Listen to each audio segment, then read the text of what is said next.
Apa sih bedanya nabung dan investasi?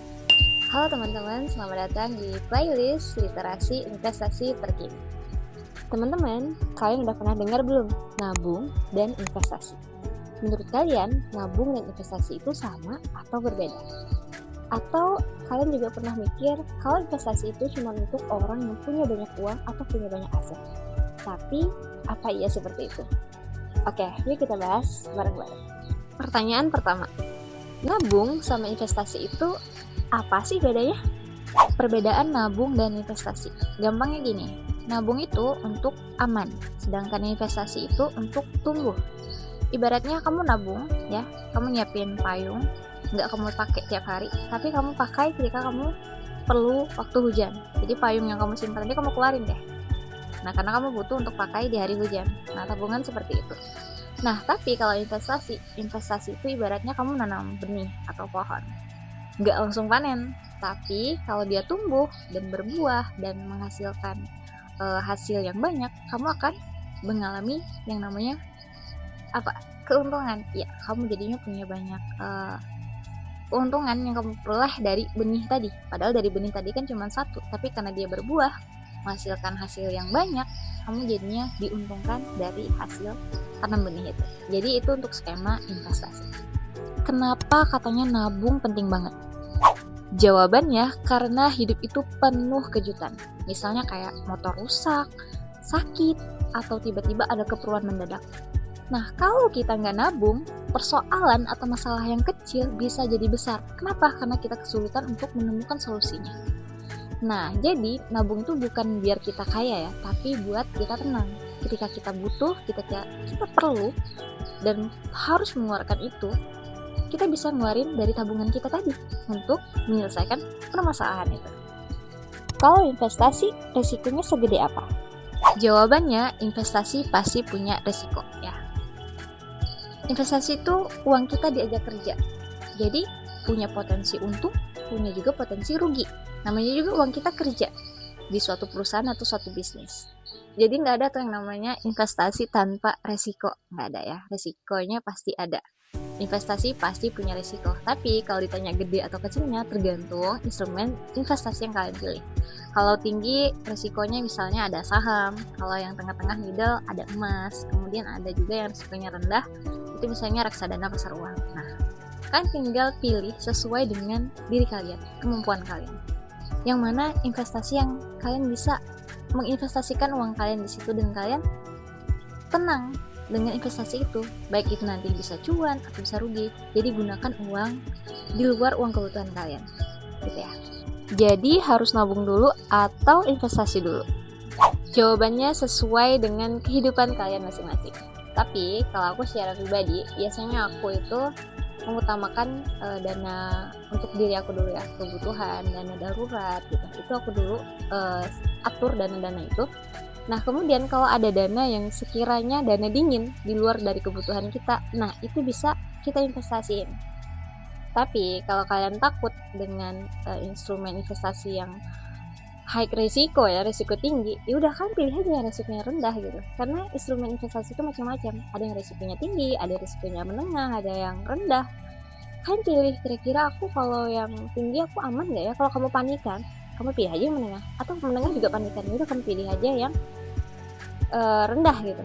Tapi kalau kamu tinggi panik, menengah panik, yang rendah juga panik, ya udah kamu tabung aja dulu itu. Kamu tabung. Atau kamu bisa beliin aset di properti. Nah, itu juga berpotensi cuan di masa depan.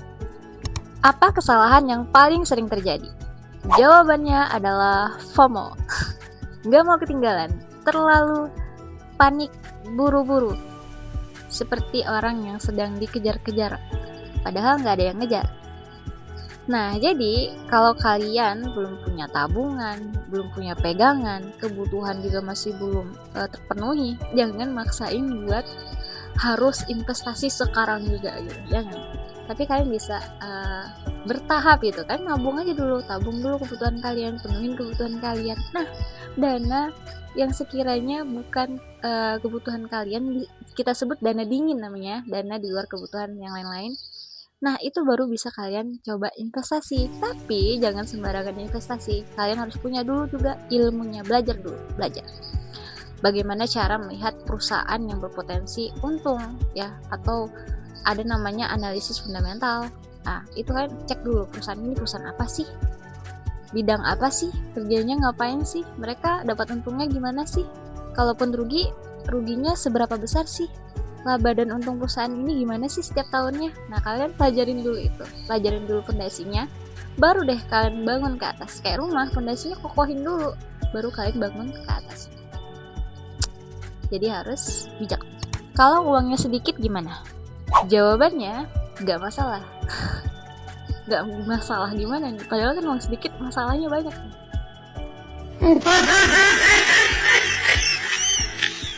Bukan gitu ya. Kalau misalnya uang kalian itu cukupnya cuma untuk kebutuhan kalian sehari-hari, ya udah kalian penuhin kebutuhan kalian itu. Jangan kalian FOMO gitu ya dengan macam-macam pengaruh kanan kiri depan belakangnya, tapi kalian penuhin kebutuhan kalian sehari-hari. Nah, ketika kalian suatu hari ataupun ketika bekerja kalian punya penghasilan yang lebih tinggi, kan hidup ini berproses ya, mulai dari yang rendah, menengah gitu kan, harus berusaha lebih keras pastinya harus bekerja lebih keras lagi. Dan juga yang paling penting adalah manajemen keuangan.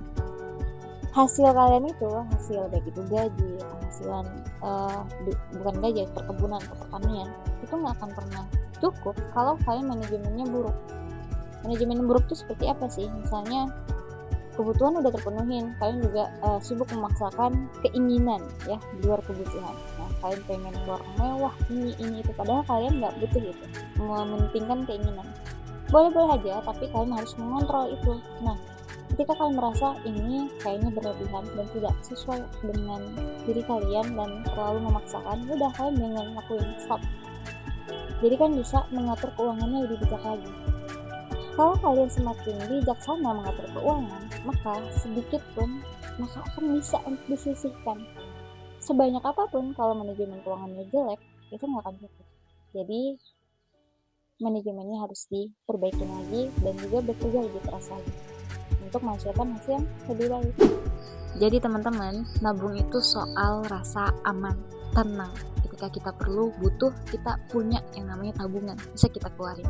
Tapi kalau investasi itu berkaitan dengan masa depan. Namanya juga investasi. Biasanya investasi ini bagusnya jangka panjang ya. Misalnya 5 tahun gitu jaraknya. Nah, itu baru kelihatan gain, untung ya. Tapi kalau kalian misalnya hari ini baru bisa nabung, aku belum bisa investasi karena uangnya cukupnya cuma untuk kebutuhan dan adalah sedikit untuk disisipkan tabungan gitu. Itu udah, tabung aja. Tabung seberapa kalian bisa menyisipkan itu. Dan kalau kalian ingin investasi ke depannya, ya kalian bisa bekerja lebih keras lagi. Juga tabungan kalian tadi bisa kalian kelola, mana yang untuk tabungan tetap, mana yang bisa dikeluarin dari ini untuk diinvestasikan, boleh-boleh aja. Yang penting kalian punya fondasi yang kuat dulu, ada ilmunya. Jangan cuma karena FOMO, takut ketinggalan tren, kalian akhirnya mengambil langkah yang salah dan akhirnya uang hasil kerja keras kalian hilang gitu aja dari tangan kalian. So, teman-teman lebih bijak lagi untuk mengelola keuangan kalian, dan itu juga berlaku untuk kita semua. Teman-teman, semoga video ini bermanfaat buat kalian semua, dan aku akan terus belajar juga dan share yang menurut aku bermanfaat buat teman-teman dan juga buat aku. So, sampai jumpa di video berikutnya.